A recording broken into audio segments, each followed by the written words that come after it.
ऐसे समय में जहां लोग इस महामारी के चलते तड़प तड़प कर मर रहे हैं, शमशान घाट पर लोगों के अंतिम संस्कार करने के लिए जगह नहीं बची है, वहीं दूसरी तरफ दिल्ली में एक बहुत बड़े प्रोजेक्ट को तेजी से पूरा किया जा रहा है और इस प्रोजेक्ट का नाम है सेंट्रल विस्टा प्रोजेक्ट। आपको लग रहा होगा कि शायद ये प्रोजेक्ट लोगों की मदद करने के लिए पूरा किया जा रहा होगा, तभी तो इस लॉकडाउन के बीच इतनी तेजी से इसका काम पूरा किया जा रहा है। आपको बता दें कि ऐसा कुछ भी नहीं है। असल में सेंट्रल विस्टा प्रोजेक्ट कोई आम जनता के हित के लिए नहीं, बल्कि इस प्रोजेक्ट के तहत हमारे देश के प्रधानमंत्री और उपराष्ट्रपति, उनके दफ्तर और उनके मंत्रिमंडल के आवास को बनाया जा रहा है। कुल मिलाकर दिल्ली में अब एक नया संसद भवन बनाया जा रहा है जिसमें प्रधानमंत्री जी का नया घर होगा।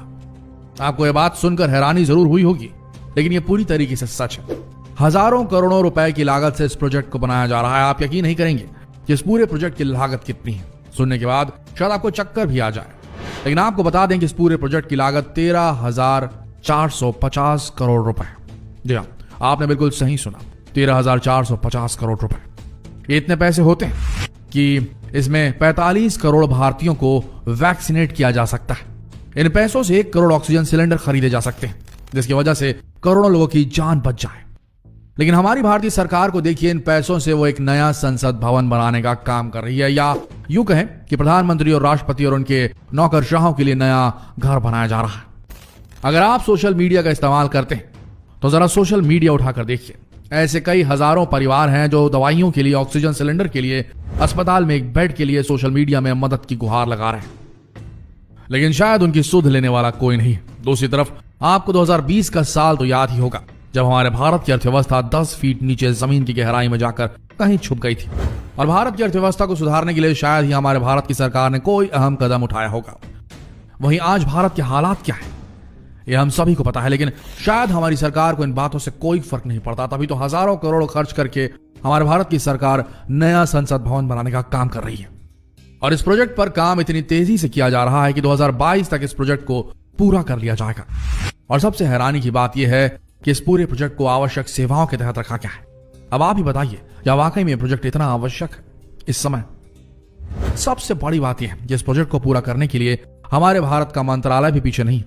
यह प्रोजेक्ट हमारी भारतीय सरकार के लिए कितना ज्यादा जरूरी है, आप इसी बात से अंदाजा लगा सकते हैं कि बहुत तेजी से इस प्रोजेक्ट को पूरा करने के लिए पर्यावरण मंत्रालय ने भी मंजूरी दे दी है। इस एपिडेमिक के बीच में एक तरफ जहां राज्यों में लॉकडाउन जैसी स्थिति चल रही है, जहां लोग घर से बाहर नहीं निकल रहे हैं, वहीं इतनी सारी पाबंदियों के बीच दिल्ली में इस प्रोजेक्ट को बड़ी तेजी से पूरा किया जा रहा है।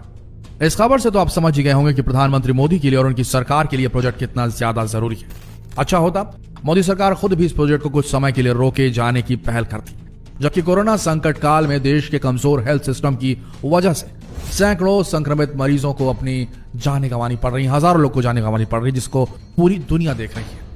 भारत के हालात ऐसे हो गए हैं कि कई देश हमारी स्वास्थ्य व्यवस्था का खूब जमकर मजाक भी उड़ा रही है।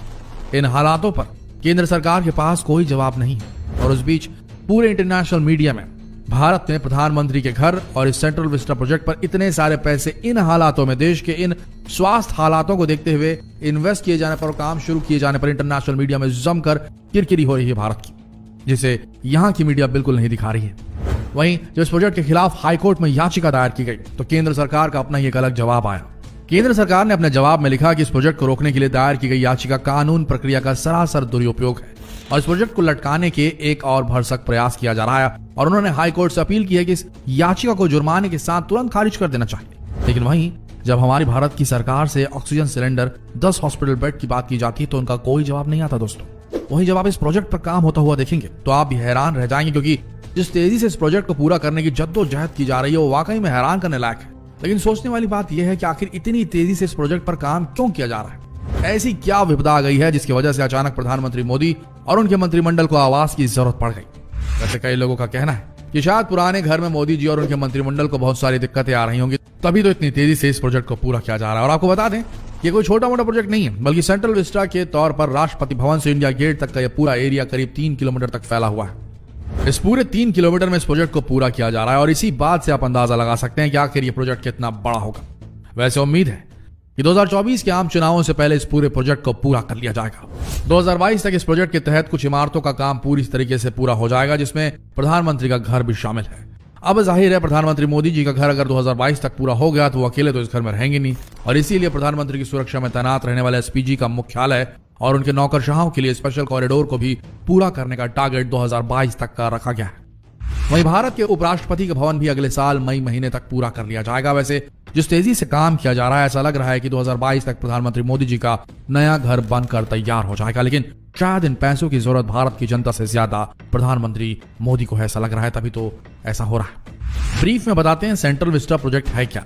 आपको बता दें, इंडिया गेट से राष्ट्रपति भवन तक के राजपथ के दोनों तरफ के इलाकों को सेंट्रल विस्टा कहा जाता है और इस पूरे इलाके की लंबाई 3 किलोमीटर है और इसी 3 किलोमीटर के इलाके में प्रधानमंत्री, राष्ट्रपति और उनके अन्य मंत्रिमंडल का आवास तैयार किया जा रहा है। इस प्रोजेक्ट की शुरुआत 2019 से शुरू हुई थी और 2019 में ministry of housing and urban affairs एक प्रस्ताव लेकर आया था, जिसमें कहा गया था कि उन्हें जगह की कमी पड़ रही है। जितने भी ऑफिसेस हैं वो लगभग 100 साल पुराने हो चुके हैं और लगातार कर्मचारी बढ़ते जा रहे हैं। इसी वजह से सेंट्रल विस्टा प्रोजेक्ट की स्थापना हुई और अब इस प्रोजेक्ट का काम बड़े जोरों शोरों से किया जा रहा है। अब इस स्थिति में अगर इस प्रोजेक्ट को तेजी से पूरा करने का काम शुरू किया जाएगा तो विपक्षी दल कहां चुप बैठने वाले हैं और आम जनता भी कहां चुप बैठने वाली है। जैसे ही यह खबर लोगों के बीच सामने आई कि पर्यावरण मंत्रालय की तरफ से सेंट्रल विस्टा प्रोजेक्ट को क्लियरेंस मिल चुकी है, इस खबर पर सोशल मीडिया में खूब बवाल मच गया। विपक्षी दल सहित कई लोगों ने ऑक्सीजन और अस्पतालों के संकट के बीच इस तरह से सेंट्रल विस्टा प्रोजेक्ट पर जिस तरीके की फुर्ती दिखाई जा रही है और जिस तरीके से उस प्रोजेक्ट पर पानी की तरफ पैसा बहाया जा रहा है, इस पर लोग अपनी अपनी राय सोशल मीडिया में दे रहे हैं। इस खबर के बाहर आते ही सीपीआईएम के सीताराम येचुरी ने ट्वीट किया। उन्होंने कहा, यह विचित्र है, ऑक्सीजन और वैक्सीनेशन के लिए कोई पैसा नहीं है, हमारे भाई बहन ऑक्सीजन और हॉस्पिटल के इंतजार में मर रहे हैं। मोदी जी अपने अहंकार को पूरा करने के लिए लोगों का पैसा खर्च करेंगे, इस अपराध को रोके। इसी तरह पूर्व बीजेपी सांसद और तृणमूल कांग्रेस के नेता यशवंत सिंह ने ट्वीट करके लिखा, लोग कोविड से मर रहे हैं लेकिन पीएम की प्राथमिकता सेंट्रल विस्टा प्रोजेक्ट जिसमें हजारों करोड़ों रुपए की लागत है, क्या वो पागल है? क्या हमें इसके बजाय अस्पतालों का निर्माण नहीं कराना चाहिए? पीएम के रूप में एक अहंकारी को चुनने की देश को कितनी अधिक कीमत चुकानी पड़ेगी। वहीं भारत की सबसे बड़ी दूसरी राजनीतिक पार्टी यानी कि कांग्रेस की बात करें तो कांग्रेस के नेता राहुल गांधी इस मुद्दे पर कहां चुप बैठने वाले थे। उन्होंने भी ट्वीट करके कह दिया, नदियों में बहते शव, अस्पतालों में लंबी लाइनें, जीवन सुरक्षा का छीना हुआ हक। प्रधानमंत्री, वो गुलाबी चश्मे उतारिए जिससे सेंट्रल विस्टा के सिवा कुछ दिखता ही नहीं। अब आप ही सोच कर देखिए, ऐसे समय में जहां देश के लोग अपने और अपनों को बचाने के लिए जद्दोजहद में लगे, वहीं क्या ऐसे समय में हमारे भारत की सरकार को संसद भवन बनाने की जरूरत है? क्या इन पैसों का इस्तेमाल लोगों की जान बचाने के लिए नहीं होना चाहिए था? क्या इन पैसों से नए हॉस्पिटल या ऑक्सीजन सिलेंडर की आपूर्ति को पूरा नहीं किया जाना चाहिए था? ऐसे कई सवाल हैं, लेकिन शायद हमारे भारत की तत्कालीन सरकार को इन सवालों से कोई फर्क नहीं पड़ता। वैसे आपकी क्या राय है, कमेंट सेक्शन में जरूर लिखें और जितना हो सके इस खबर को देश भर में फैलाएं, फेसबुक पर, व्हाट्सएप पर, यूट्यूब पर। मिलते हैं अगली लेटेस्ट खबर के साथ, तब तक के लिए आप सबका धन्यवाद।